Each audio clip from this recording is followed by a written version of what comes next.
Mesdames et messieurs, bienvenue dans cette édition d'information et merci d'être sur votre chaîne préférée Al Nasr 24. Moins d'une semaine après son retour au Bercail, l'ex-porte-parole Fonds d'alternance et la Concorde au Tchad, FAC Kingabe Ogundun de Tabo est reçu ce 1er février par le chef de l'État général d'armée, Mohamed Idriss Déby Itno. Son retour au pays est le résultat de la politique de main tendue prônée par le président du Conseil militaire de transition. On fait le point avec nos confrères de la Télétiat. 30 ans, c'est le temps qu'aura duré l'exil de Kingabe Oguzemi de Tapol. 30 ans hors de son pays natal. Il fit successivement dernier ministre secrétaire général adjoint de Hissène Habré et dernier porte-parole du Front pour l'alternance et la concorde au Tchad, FACT, le mouvement rebelle dont l'incursion sur le sol tchadien depuis la Libye a ôté la vie au maréchal du Tchad Idriss Déby Itno en avril 2021. L'image est très forte et la symbolique de la paix entre Kingabe Oguzemi de Tapol, ex-porte-parole du FACT et le chef de l'État général Mohamed Idriss Déby Itno se passe de tout commentaire. En homme de paix et de pardon sincère, le président du Conseil militaire de transition, le général Mohamed Idriss Déby Itno, a ouvert ses portes ce mardi 1er février 2022 au désormais ex-porte-parole du Front pour l'alternance et la concorde au Tchad. Il y a un temps pour faire la guerre et un temps pour faire la paix.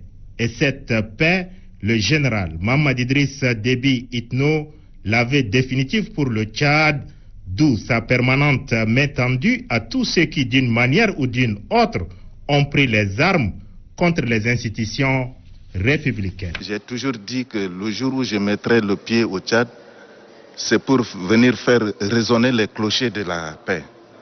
Et qu'après que ces clochers de la paix soient résonnés, qu'il ne se trouve plus maintenant des mains pour faire battre encore des tambours de la guerre.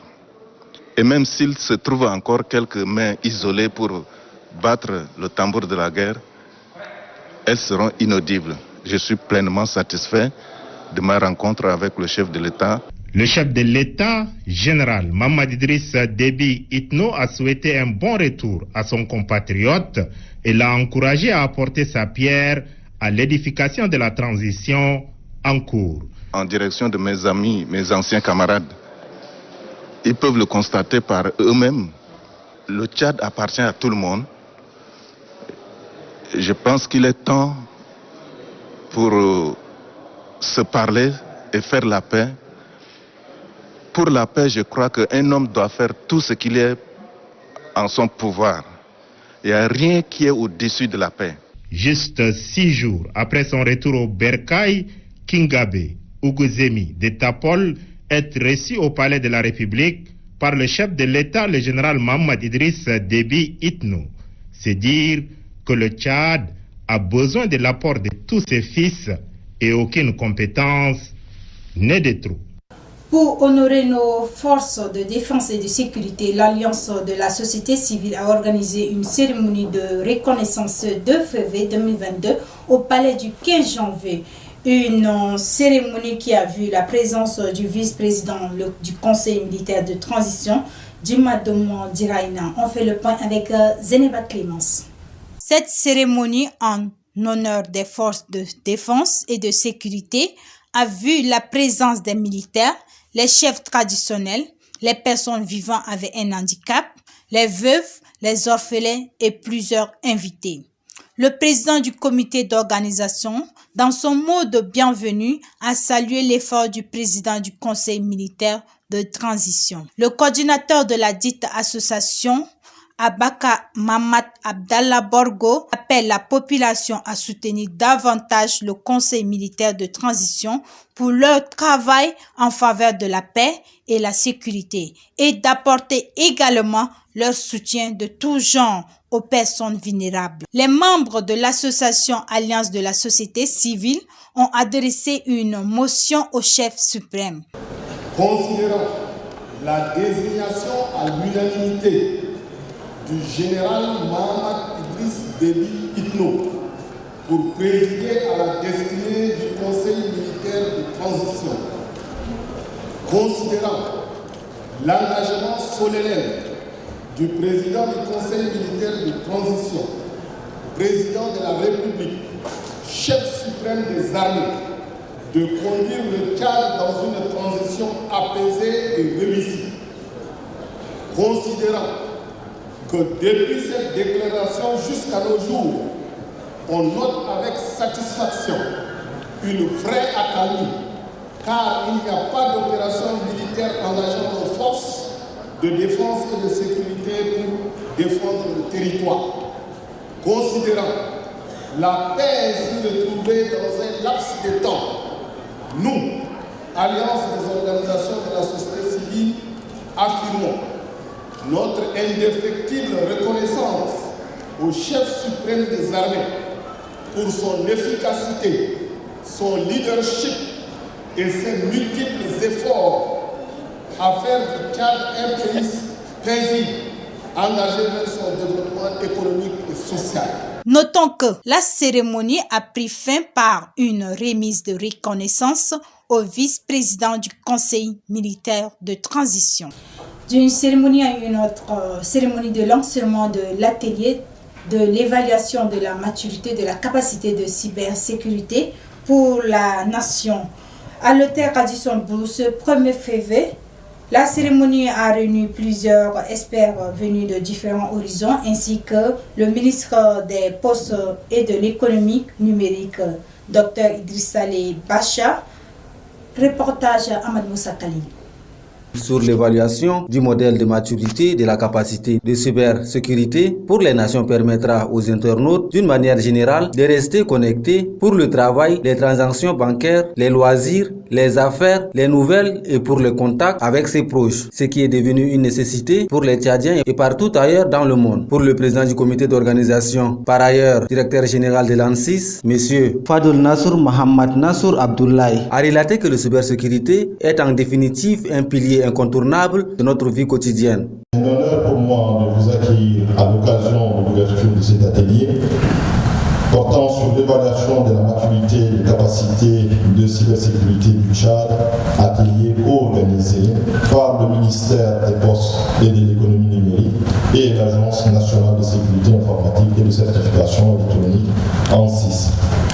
Ma satisfaction est grande au regard de la présence massive de tous les acteurs du secteur de TIC, mais aussi tous les parties prenantes qui sont entre autres les juristes, les banquiers, les universitaires, les forces de l'ordre, les étudiants, les journalistes, les milieux associatifs, etc. La configuration de l'assise me conforte quant à l'importance que chacun parmi vous accorde à l'évaluation de la maturité de la cybersécurité du Tchad.